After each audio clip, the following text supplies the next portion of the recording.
Okay, my name is Sergio Alfonso, and I have here Carlos Benin.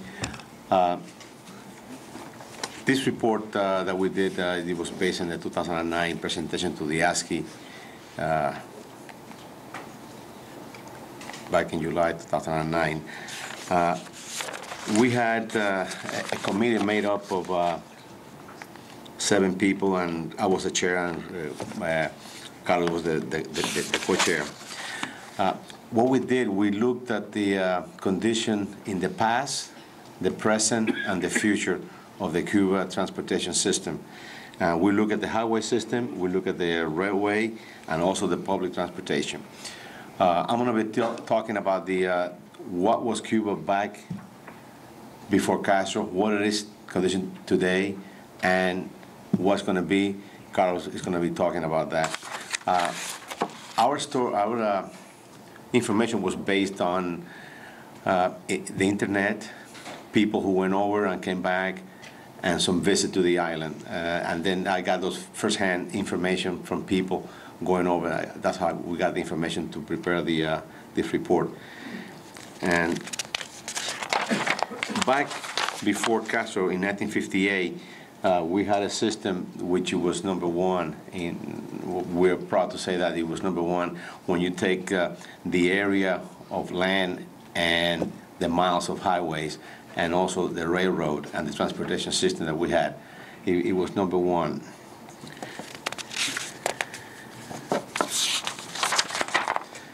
There's a map of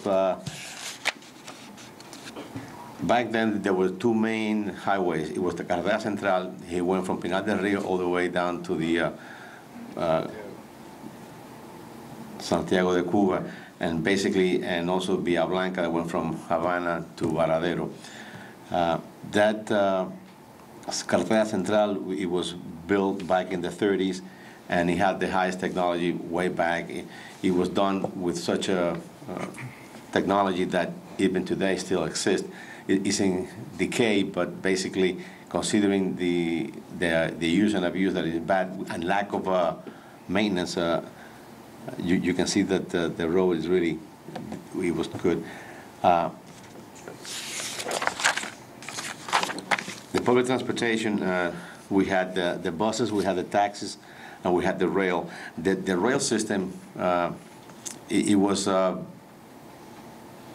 going from Havana all the way down to Santiago de Cuba, and it basically paralleled the Carretera Central.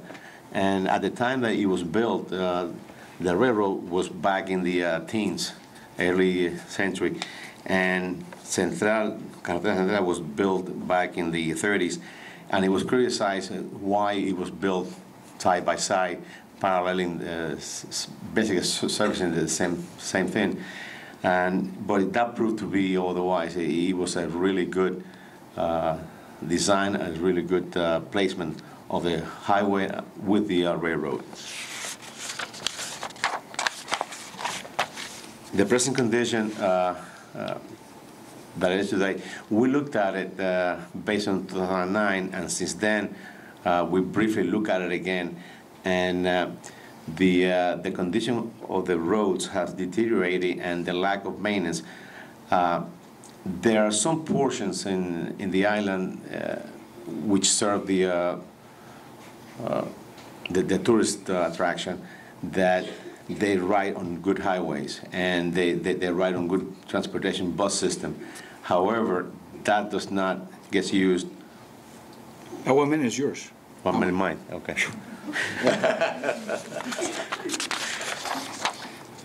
Fasten your seatbelt. Okay.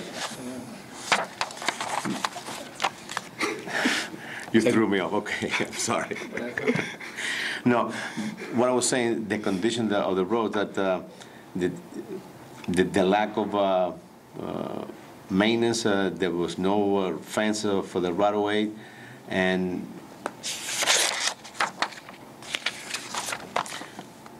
in general, since 1959 to the present, there has been lack of maintenance on the highway system, and it's been deteriorating.